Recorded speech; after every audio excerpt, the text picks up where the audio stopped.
Fala pessoal, bom dia, boa tarde, boa noite, boa madrugada. Estamos aqui para a nossa revisão final, né? Desde já desejando uma boa sorte a todos, que façam excelente prova e consigam assim garantir a sua aprovação. Agradecer a todos pela audiência, né?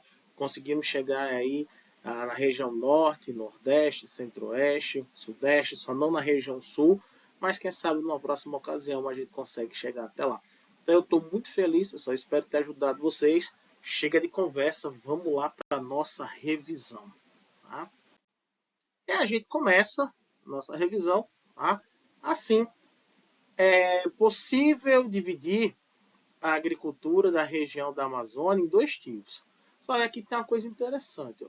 Fala em região da Amazônia, mas podia ser qualquer região do Brasil. Tá? A realizada, né, com grande produção de alimentos, mandioca, feijão e milho, é a realizada com produção que se destina à indústria e à exportação. Bom, assinar a alternativa que preencha corretamente as lacunas. Aqui, pessoal, como a gente pode ver, a grande sacada para responder essa questão é o destino da produção. Tá? Então, no primeiro espaço, eu tenho aqui a realizada com produção de alimentos. Produção de alimentos é mercado interno. Sendo mercado interno, portanto, ela vai ser produzida em pequenas propriedades. Por que pequenas propriedades? Porque a gente está falando de agricultura familiar. Tranquilo? E a segunda, né, que ele fala depois do ponto e vírgula aqui, realizada com a produção que se destina à indústria e à exportação. E aqui, portanto, é a produção que a gente tem em grandes propriedades.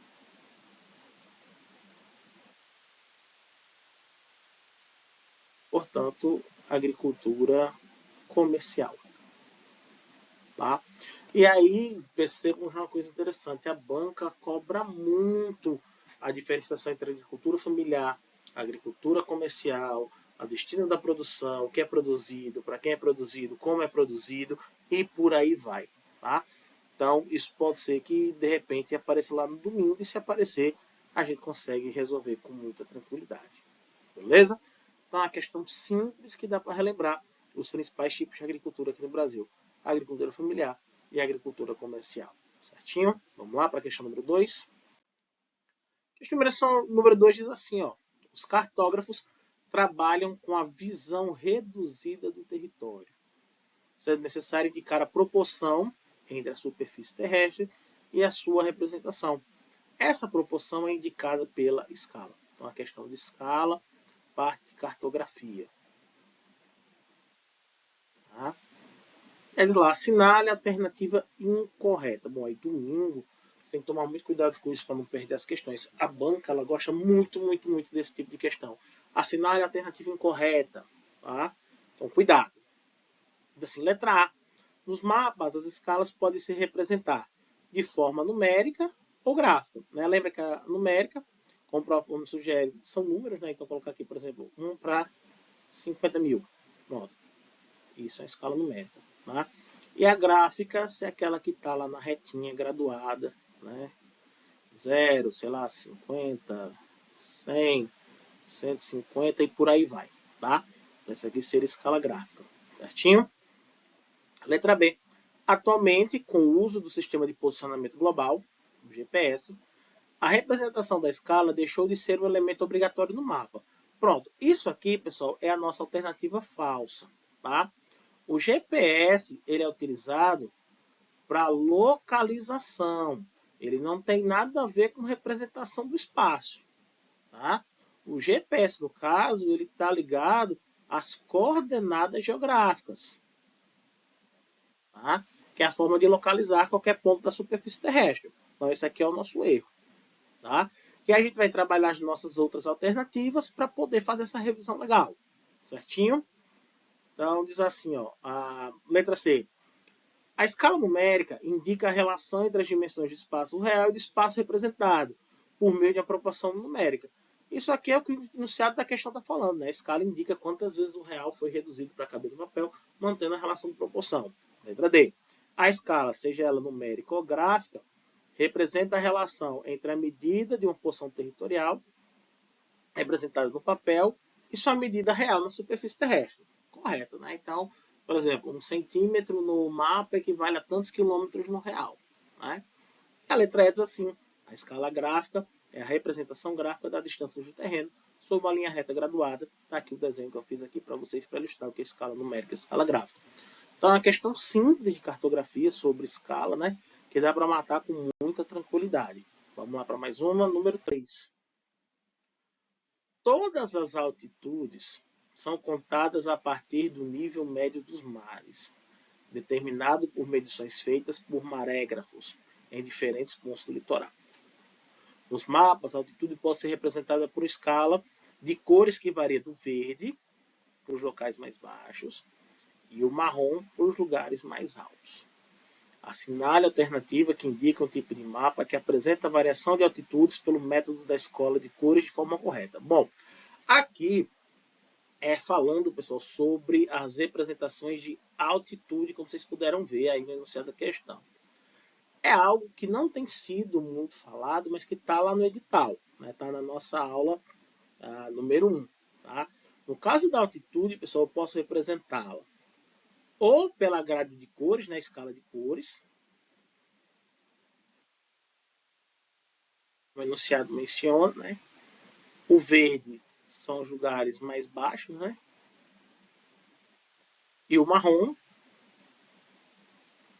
os locais mais altos. E aí, perpassando pelas altitudes medianas, a gente vai ter aqui, né, uns tons de alaranjado. Tá? Belezinha? Mas a gente ainda tem também, pessoal, uma forma de representar a altitude, que são as chamadas curvas de nível. Tá?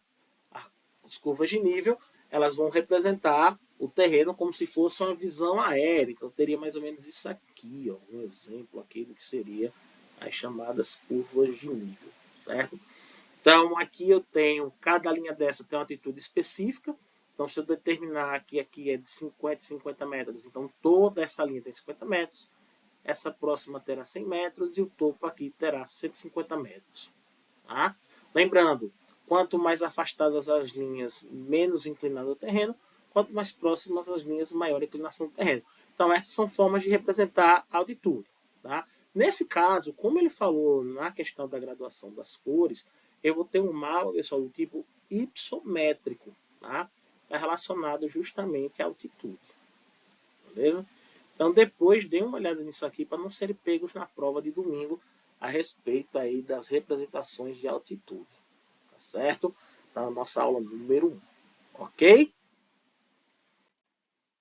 Número 4. De acordo com a Agência Nacional das Águas, né, a ANA, é possível classificar os usos que se faz das águas brasileiras em dois tipos. Um tipo é considerado quando a água é retirada, é consumida no uso doméstico e irrigação agrícola, por exemplo. O uso da água como navegação, pesca e turismo não afeta diretamente a quantidade dela local, embora dela dependa. São exemplos do uso. Tarará. Então, aqui como é que acontece, pessoal? De acordo com o consumo, a Agência Nacional das Águas classifica, né? Vamos colocar aqui o consumo da água em dois tipos. Tá? Um tipo, que a gente vai chamar de número 1, que a gente chama de consultivo. O que é isso? É quando a água é retirada do local. Tá? Então, ele cita como exemplo aí, por exemplo, o uso doméstico, que é a irrigação. E por quê? Porque a água vai sair do rio, vai ser retirada do rio para o consumo. E a gente tem um segundo tipo, né, que é o não consultivo.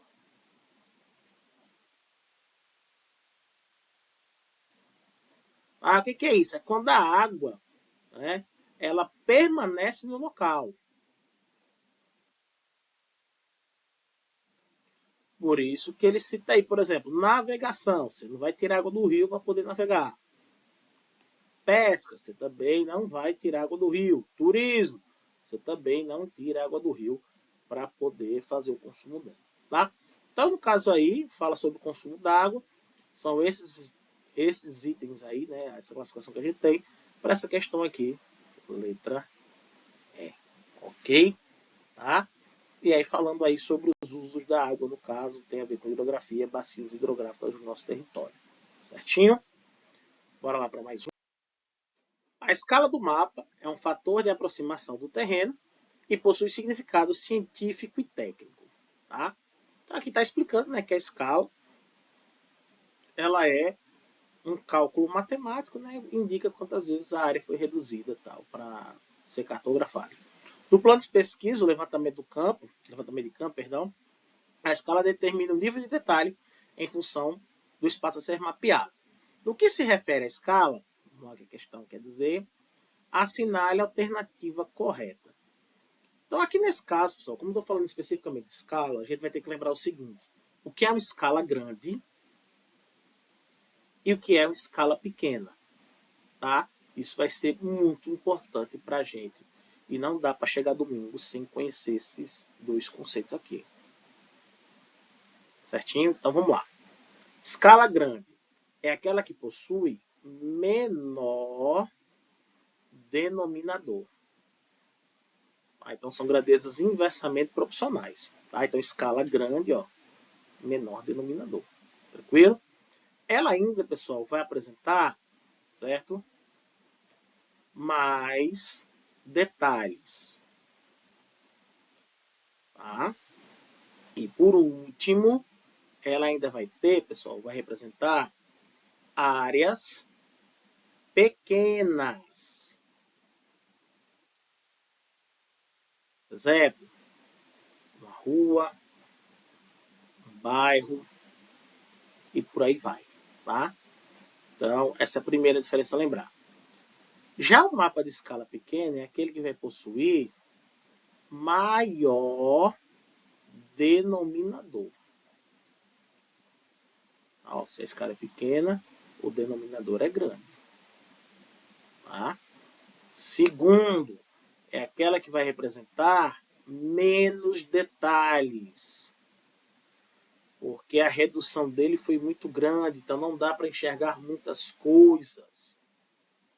Por último, tá? Aqui eu vou representar áreas grandes. Como, por exemplo, uma cidade, um país e por aí vai. Tá? Então, isso aqui é a primeira coisa que a gente vai ter que lembrar para poder responder essa questão tranquilamente. Então, diz assim, letra A. Quanto menor a redução terrestre, menor será a escala. Isso aqui, pessoal, é falso, porque tem que ser inversamente proporcional. Então, quanto menor a redução da imagem, maior vai ser a escala. Tá? Então, essa diferenciaçãozinha que a gente vai pegar. Então, se foi menor a redução, maior a escala. Maior a redução, menor a escala. Então, se eu estou dizendo aqui que menor foi a redução, então aqui tem que ser maior a escala. Tá? Portanto, essa afirmação está falsa. Diz assim, escala grande é aquela que apresenta pouco detalhe. Falso. Escala grande é aquela que apresenta mais detalhes ou muitos detalhes. Certo? Letra C. Uma escala pequena é aquela que apresenta maior detalhe. Não, escala pequena, ó, menos detalhes. Falso também. Um mapa de escala 1 para 5 milhões possui escala grande. Falso, pessoal. Para ser uma escala grande, o denominador tem que ser pequeno. Aqui eu tenho 5 milhões. Né? Ó, escala grande, menor denominador. 5 milhões é um número grande, maior denominador. Então essa escala não é grande, essa escala aqui é pequena. Falso por conta disso. E aí a letra E diz assim, pode-se representar a escala na forma numérica e gráfica. Corretíssimo. Tá? Essa aqui é a resposta da nossa questão. Certinho? Então, questão boa para revisar, depois dê uma olhada em escala, representação do espaço. Né? Essa parte de cartografia, representação de espaço, Rosa dos Ventos, nas aulas 1 e 2 aqui, pessoal. Ainda dá tempo de revisar tudo, dá tempo de assistir as aulas e chegar bem afiado para essa prova. Vamos lá para mais uma questão. A figura ao lado representa uma Rosa dos Ventos. Beleza, está aqui. A qual, segundo Girardi, 2007, foi primeiro desenhada na própria bússola e depois inserida nos mapas como apoio à leitura da bússola. Beleza. A Rosa dos Ventos, acima, mostra os pontos cardeais: norte, sul, leste e oeste. Ok. Analise a figura e, no que se refere aos pontos colaterais na Rosa dos Ventos, assinale a alternativa incorreta. Vamos lá. Primeiro aqui, pontos colaterais. São aqueles que ficam entre dois pontos cardeais.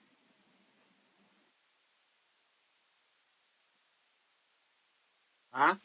Então, por exemplo, entre o norte e o leste aqui, eu tenho o nordeste. Entre o sul e o leste, eu tenho o sudeste. Entre o sul e o oeste, eu tenho o sudoeste. E entre o norte e o oeste, o NO aqui, deixa eu apagar a setinha aqui que está me indicando a Roda dos Ventos, né? Eu tenho o noroeste. Então, esses são os pontos aí colaterais, tá? E entre um ponto cardeal e um colateral, tem os pontos subcolaterais. Depois dê uma olhada neles, também é importante. Para marcar a incorreta, né? Nordeste está entre norte e leste. Correto. Sudeste está entre sul e leste. Corretíssimo também. Sudoeste está entre o sul e o oeste. Correto. Noroeste está entre o norte e o oeste. Correto. E o centro-oeste não existe como ponto colateral. Tá? Então aqui a gente já pode marcar. As corretas diz que está entre os pontos norte e sul. Tá? Não existe isso aqui. Beleza? Então, questão simples de Rosa dos Ventos, como a gente está aqui para revisar, tudo é válido. Para mais outra.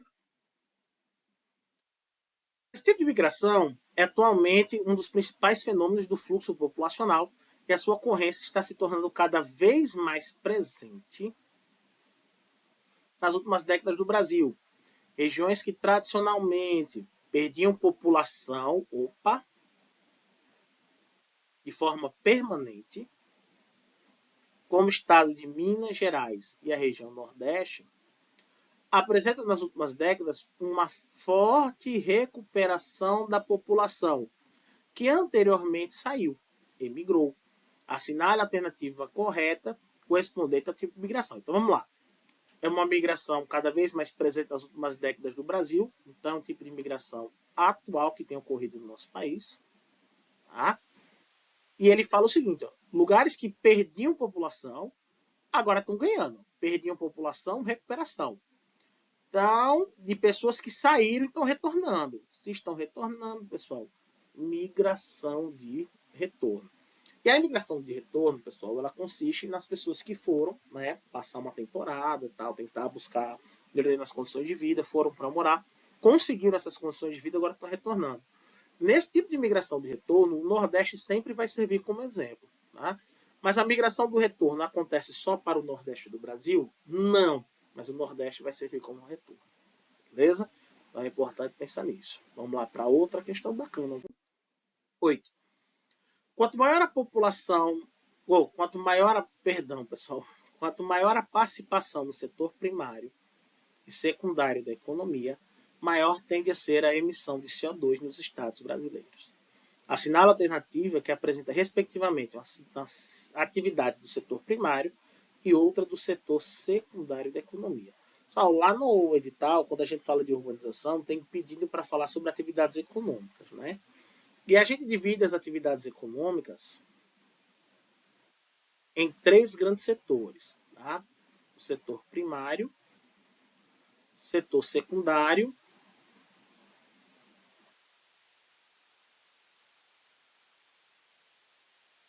e o setor terciário. Tá? E aí, o que é um e o que é outro? É bom a gente lembrar disso aqui. Setor primário vai estar relacionado à agricultura, pecuária e o extrativismo, E pode ser mineral ou vegetal, tá? Que a gente chama hoje de silvicultura, estação dos elementos naturais de uma floresta, por exemplo, certo? Setor secundário, a gente vai ter indústria, construção civil, geração de energia,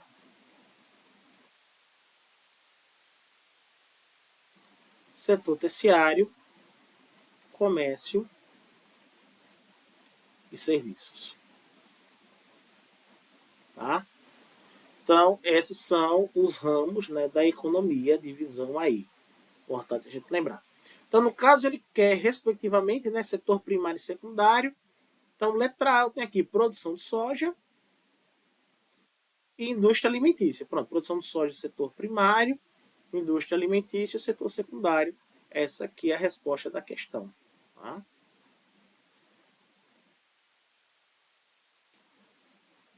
Porque a letra B fala em pecuária, setor primário, extrativismo mineral, setor primário, é primário e secundário que a questão quer, indústria metalúrgica, setor secundário, ele quer que comece pelo primário, comércio, setor terciário, construção civil, setor secundário. Então tá aí a resposta dessa questão número 8. Só que é bom a gente lembrar, pode ser que apareça lá na prova de domingo, né? Então é sempre bom guardar essas informações. 9. O fenômeno da mobilidade populacional vem nas últimas décadas do século XX apresentando transformações significativas no seu comportamento, não só no Brasil, como em outras partes do mundo.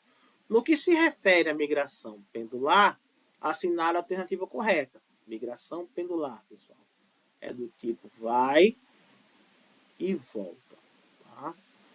Geralmente de forma diária. Tranquilo? De forma diária. Mas também pode ser semanal. Mas as questões, elas enfatizam muito a questão de ser diária. Então é o detalhe que a gente vai lembrar. Ok? Letra A, assim, é protagonizada por famílias que mudam de forma permanente de uma cidade para outra. Se é de forma permanente, ela vai e não volta. Não pode ser a resposta dessa questão. Tá? Letra B. É um fenômeno que só ocorre nos bairros centrais ou com população acima de 100 mil habitantes. Não, se a pessoa vai e volta, não importa a região, não importa de uma cidade para outra, é pendular. Só ocorre em países que possuem invernos rigorosos, exemplo do hemisfério norte. Não, vai ocorrer em qualquer lugar do mundo que seja possível. E letra D, é protagonizada por trabalhadores e estudantes que se deslocam diariamente para trabalhar e estudar em outra cidade e retornam às suas casas de origem para dormir. Então, dê uma olhada em tipos de migração. Migração pendular é o maior fluxo migratório que a gente tem aqui no nosso país, nas migrações de curta distância. Então, ela é forte candidata a aparecer lá na nossa prova. Tá bom? Bora para mais outra. O crescimento rápido das cidades não pode ser acompanhado mesmo ritmo pelo atendimento de infraestrutura e melhoria nas condições de qualidade de vida. Pronto, pessoal, aqui já tem algo importante a destacar. Quando ele fala que as cidades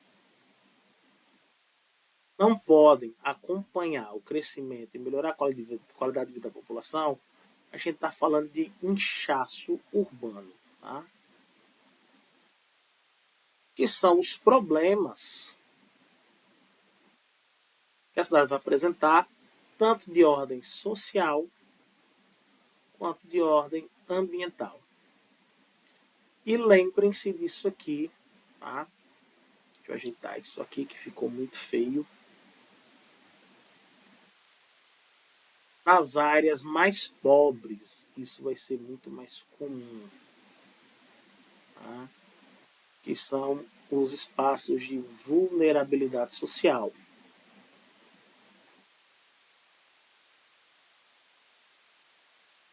Tá? Então, isso aqui vai ter um impacto maior nessas áreas. Tá?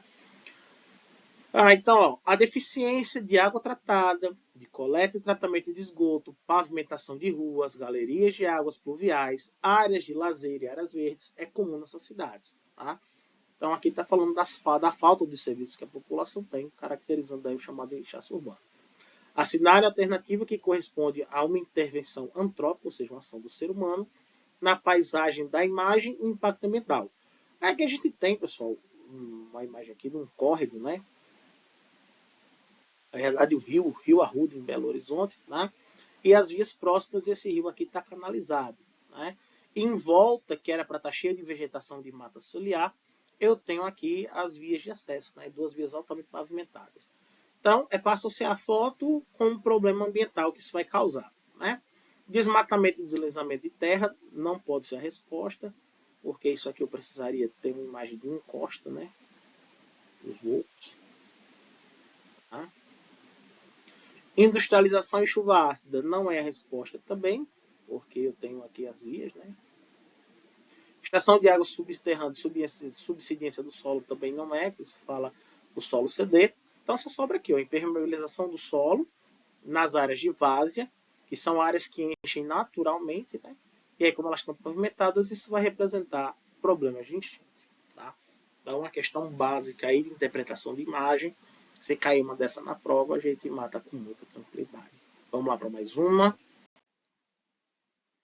O ribeirinho da Amazônia, o sertanejo da civilização do gado na Caatinga, na expressão de Gilberto Freire, e o bandeirante decaído no interior de São Paulo, Minas Gerais, Goiás e adjacências, segundo Sérgio Buarque de Holanda, se obtinham algum excedente de produção, era sempre muito modesto. Quando essas populações são tocadas pela urbanização, perdão, aqui, e pelos produtos e serviços que ela oferece, muitas vezes o equilíbrio precário em que se vivem se deteriora. O desejo de adquirir utensílios de metal, mais tarde plástico, assim como outros produtos e serviços triviais, como transporte automotivo e atendimento médico, por exemplo, exige que eles obtenham uma renda extra. Muitas vezes a economia necessária para isso coloca essas populações em condições ainda mais frágeis de subsistência. Né? A questão fala os impactos que a urbanização causou na vida de algumas populações. Tá? Então, assinale a alternativa que apresenta a consequência descrita no processo do texto. Descerto, né? As cidades brasileiras, letra A, né, surgiram quase sempre do improviso e raramente se valeram de qualquer planejamento. No entanto, foi a partir da segunda metade do século XX que se verificou o inchaço urbano. Não, isso aqui está corretíssimo, viu? Então, tipo, as cidades brasileiras surgiram sem qualquer processo de planejamento, foi um processo desordenado, foi um processo concentrador. Só que ficou evidente os problemas a partir da segunda metade do século XX, né, por volta de 1950, 60, 70, que os problemas urbanos eram gigantescos, que a cidade não tinha estrutura para todo mundo. Né? Letra B diz assim: o imigrante, ao chegar na cidade, adquiria maiores chances de sobrevivência, visto que os empregos ofertados no meio urbano tinham altos salários e melhores condições de trabalho que o meio rural. Nem sempre. Nem sempre. Tá? Na primeira metade do século XX, as reformas urbanas e o investimento nos serviços e equipamentos públicos se multiplicavam das capitais estaduais do país, em especial nas da região sul. Falso também. Né? Inchaço urbano para todas as cidades brasileiras. Com a decadência da economia açucareira, na letra D, o início da industrialização incrementou fortemente a urbanização no Brasil, sobretudo a partir da década de 1930 na região Nordeste. E aqui, pessoal, é falso. A urbanização do Brasil vai começar pela região Sudeste. Tá? A resposta para essa questão, letra A. Ok? Vamos para mais outra. Os principais tipos de relevo do Brasil foram esculpidos sobre as rochas em milhões e milhões de anos. E aqui, pessoal, a gente vai lembrar sobre relevo brasileiro as três formas básicas, né? Planalto, planície e depressão. Tá? A gente vai lembrar que as nossas rochas são antigas, né? Então, portanto, a nossa estrutura geológica também é antiga. Mas nossas formas de relevo são novas. Tá? Então isso aqui é interessante a gente pensar. Tá? Depois dê uma olhada lá nos conceitos de planalto, planície e depressão, que vai ajudar muita gente aqui. Então, lá, sobre os tipos de relevo no Brasil, é correto afirmar: a forma de relevo dominante no Brasil é o planalto. Né? Segundo Jurandir Rosa, são 11 planaltos, 6 planícies e 11 depressões, totalizando ao todo 28 unidades de relevo. Tá? E vamos lá, ele diz assim: onde os processos erosivos predominam sobre os processos de sedimentação. Ou seja, num planalto eu tenho mais erosão que sedimentação. Aqui tudo está correto na letra A. Acho que ela é a resposta da nossa questão. Tranquilo? Aí diz assim: as depressões da Amazônia Oriental, da Borborema e da borda oeste do Rio Paraná merecem destaque entre as depressões. Peraí, pessoal, aqui eu sei que Borborema não é depressão. Borborema é um planalto. Tá? Então, Borborema aqui, eu escrevendo, vai ler uma coisa e vai ser outra. Borborema aqui, ó, planalto.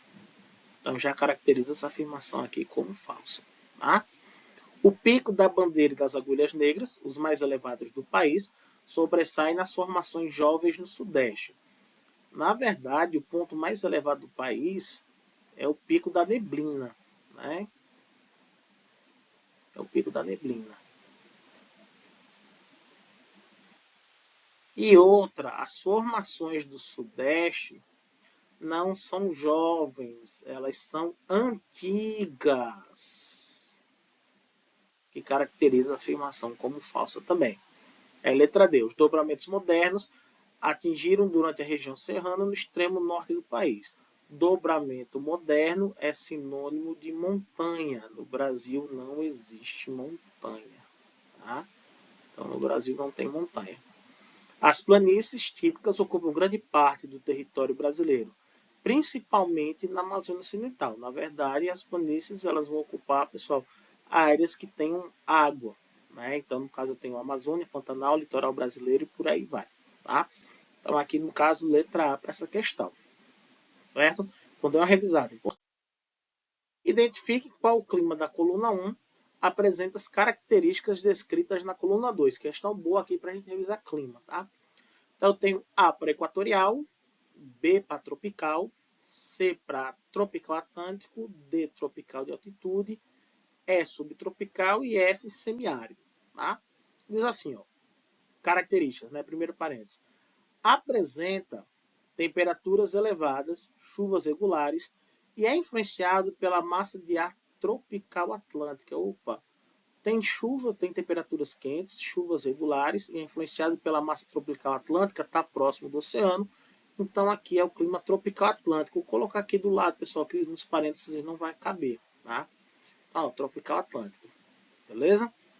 Segundo, apresenta baixa amplitude térmica e é encontrado em regiões que apresentam altitudes acima de 800 metros. Falou de altitude, tropical de altitude. Vou marcar aqui letra D para ele. Tá? Terceiro, apresenta grande quantidade de chuvas e temperatura elevada. Opa, grande quantidade de chuvas, altas temperaturas, quente e úmido, só pode ser o clima equatorial. Vou colocar aqui para ele letra A. Tá? Quarta característica, apresenta períodos longos de estiagem e altas temperaturas. Então aqui eu estou falando, pessoal, de certeza do clima semiárido. Tá?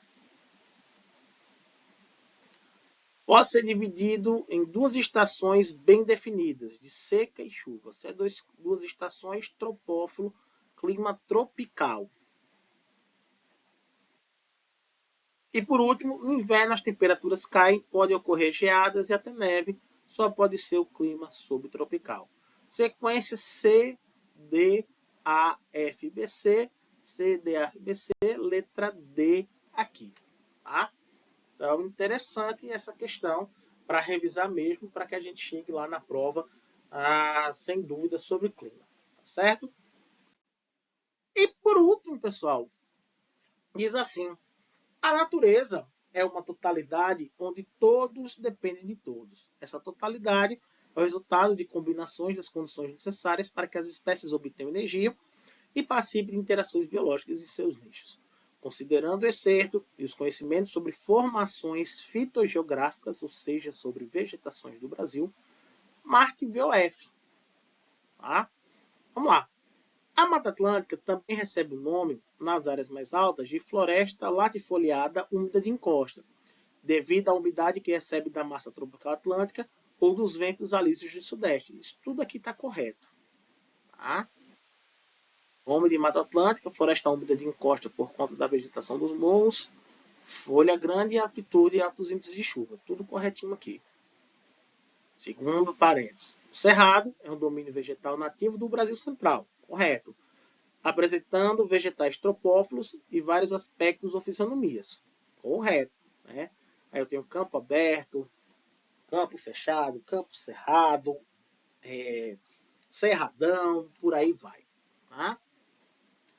Terceiro parênteses. O domínio da vegetação herbácea ou campo é encontrado em várias porções do país, sempre associado a elevadas altitudes e degradação dos solos, formando areais. Formação herbácea ou campo é encontrado em várias porções do país. Né? E aqui é falso, pessoal, porque nem sempre está associado à altitude, tá? E a formação herbácea ou campo, né, no caso, é gramínea. Tranquilo?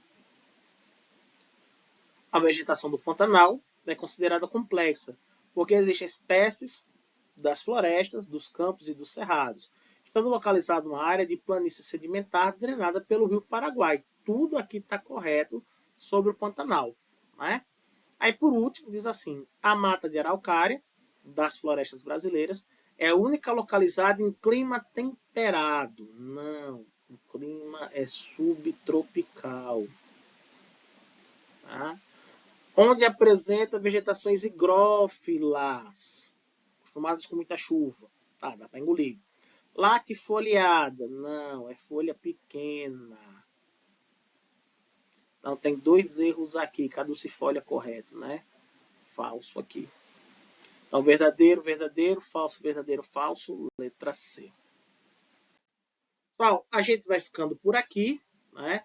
Me despeço de vocês por enquanto, desejando uma boa prova, que o resultado possa ser o esperado por vocês. E aí depois vocês mandam notícia do resultado da aprovação. Tá certo, gente? Um abraço a todos, fiquem com Deus. E até, se Deus quiser, o nosso próximo encontro. Valeu, pessoal!